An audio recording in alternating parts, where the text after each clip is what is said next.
What do you think of cryptocurrency? Do you own any Bitcoin? Should you be buying Bitcoin? The subject of today's episode is Bitcoin secrets. I know you're going to love the show. Cowboy. Welcome to a daily dose of greatness quest with your host Trevor Crane, my daddy. He is going to help you take your life and business to the next level. Here I come to save the day.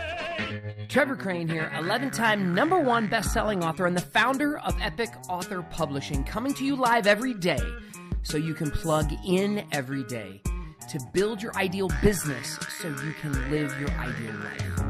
If my daddy can do it, then anybody can do it because he's a weirdo. You're supposed to make me sound cool.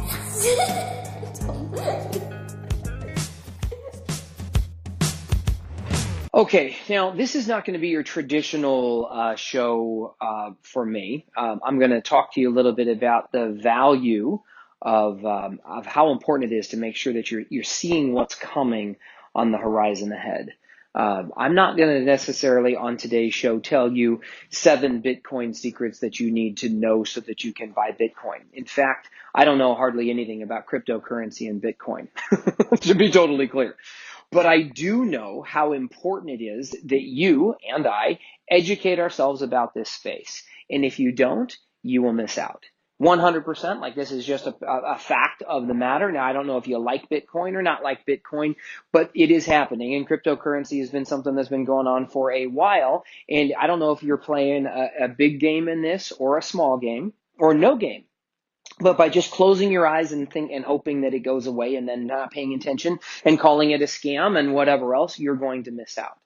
Now, here's one thing that showed up for me recently that I discovered this year. So I'm 46. Within the last 12 months, I don't remember exactly when it was, I discovered that I had a great grandfather. I don't know exactly how many greats there were, but sometime in my past, I had a great grandfather, however many greats, who made a whole bunch of money. And see, I grew up with being broke or feeling broke and having my parents fight about money, and there'd be challenges about money, and being broke and not having any money and whatever was like an identity that I had that was a real tough one to master. Like scarcity was like a way of life. We didn't have enough money to pay the electric bill living in Arizona, and we had all these challenges. And when I was, I don't know, 7 years old or 8 years old or 9 years old, something like that, I went into my parents' bedroom one day, and they called me, and we got up with my 2 younger sisters and I, when my parents were still together. They called us in, and we sat on the bed, and they said, "We'd like to tell you, we've got some sad news. Your great grandfather just passed away." Now, I didn't even know I had a great grandfather, but we were little kids, and so we cried. We were real sad that we lost a great grandfather that we'd never met, and he lived in Iowa, and was apparently rich. Now, this blew my mind. I was like, what do you mean he's rich? Like, we're broke and poor. Like, my dad was a horseshoer. Like I said, we had all these challenges, and my mom made my damn clothes. Probably because she was all hippie style and like thought it was cool. But my association was that we didn't have enough money for real clothes, so she had to make mine. And I was embarrassed by my clothes. I was embarrassed by my shoes. And I was just like the brokest kid I knew. And so I was like, what do you mean there's a rich grandfather? Like, where the hell is he? Like, this was like, I thought in some regard, I might have just won the lottery. Now, I was not happy that great granddad had passed away, but this was news to me. Where did the riches come from? Now, I never really found out. Now, we went to my grandfather's, great grandfather's funeral, and it was in Iowa, and we walked through this big old mansion, and he had a maid and all this stuff that I thought was like so crazy cool. I'd never met him, and he had this big house of stuff, and he didn't do really good with his asset management and allocation and trust and freaking whatever. And so there was all kinds of challenges with probate in his house and all kinds of crap that I didn't even understand and still don't to this day. But I do know that they split up the family assets, what were ever left. And what was left were a few $1,000,000, whatever it was. And apparently this grandfather had pissed through a whole bunch of money. And let's go back, it was a couple generations. It was his dad or the dad before that or dad before that. Somewhere in my lineage, somebody had made a whole bunch of money. And I never did know where it came from until this year. somehow I finally was asking my dad. I was just curious, and I never really figured out was great granddad, like, was he a businessman? Was he a tycoon? Was it in oil? Was it in slaves? Like, I had no idea. And so I discovered that he was an investor, and he had invested in something called gypsum. Now, I wouldn't even know what gypsum was. I just looked it up on the internet, on the good old the Google, so that I could figure it out. But it is a use that can be used to the manufacture of wallboard, cement, plaster of Paris, soil conditioning. It's a hardening retargeter for Portland cement, blah, blah, blah. And there's all these ways that it can be used. So apparently he invested in either the mineral or whatever it is, or he invested in a company that was a primary that owned it or a patent on it. I don't even know. I don't know what went down. But basically, he was one of the early adopters and investors in gypsum and made $1 bazillion. I don't have any clarity whatsoever about how much a bazillion was, but that's what created this family fortune that in subsequent generations was pissed away until it was basically worth nothing. There was hardly anything left over at the very end, and it ended up getting pissed away when it was actually handed down to the last generation of Cranes in my family. They got some, and that was to my dad and his brothers and sisters, and then the money was lost. So like whatever was made was gone. But I was 7 years old.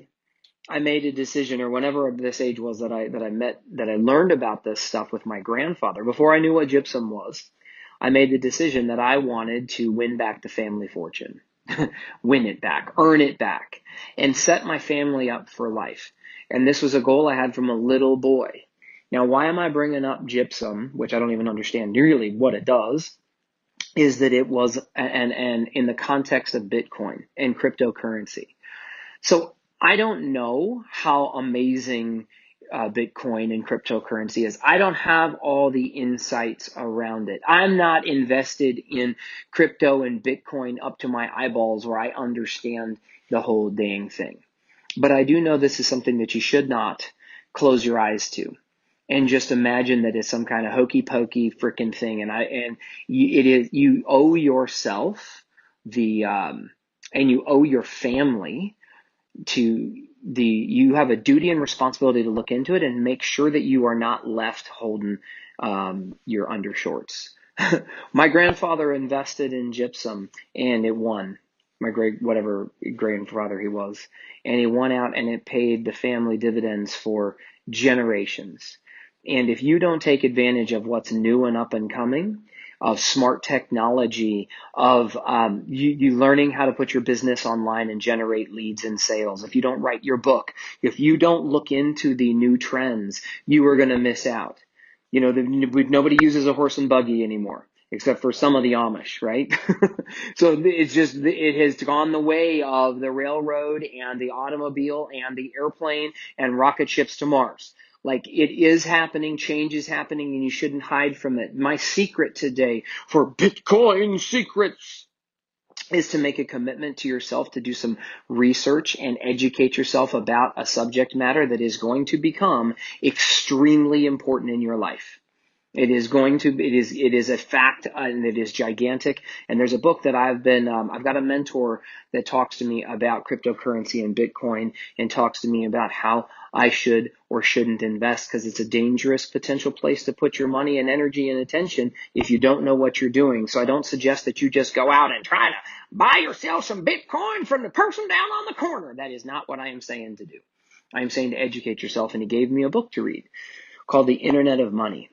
I've got it on my audiobook list, and I have not yet read it, but I'm going to read it, and that is my challenge for you today. Read The Internet of Money. Educate yourself about something that you maybe don't know much about. And if you already have some cryptocurrency, then good for you, but you need to educate yourself and learn about what's going down Funky Town. And what I will invite you to do, if you would like to send me a private email message, you totally can. Just say you'd like to know about, let's go ahead and say, about cryptocurrency. Just email me or send me a Facebook message. Say you want to know some Bitcoin secrets, whatever. Just send me a message. Reach out to me on social media. Reach back to me. Send me an email message. Find my website. Send me a message. And I don't mind educating you about what it is that I know and maybe introducing you to my mentor and the people that I know that are trading and working in this space to educate to give yourself some education so that you know what's coming. And I'm not here on my podcast going to tell you the 7 secrets about awesome Bitcoin-ness. That's not my place. I don't know enough about it.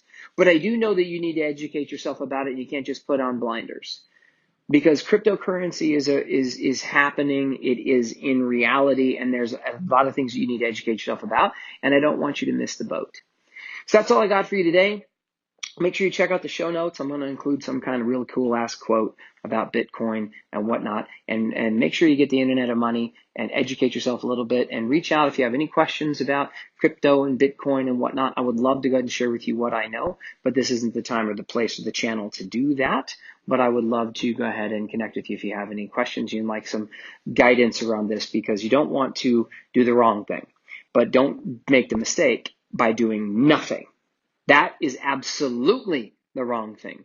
Not making a decision about this is still making a decision. You're just making a decision to put up your blinders and say, I don't know. It's too confusing. I don't want to do this. Bullshit. You need to educate yourself. And you need to make sure you are not left holding the bag and left behind. My great grandfather apparently invested at the right time to go ahead and take advantage of a massive boon that ended up paying his family for generations.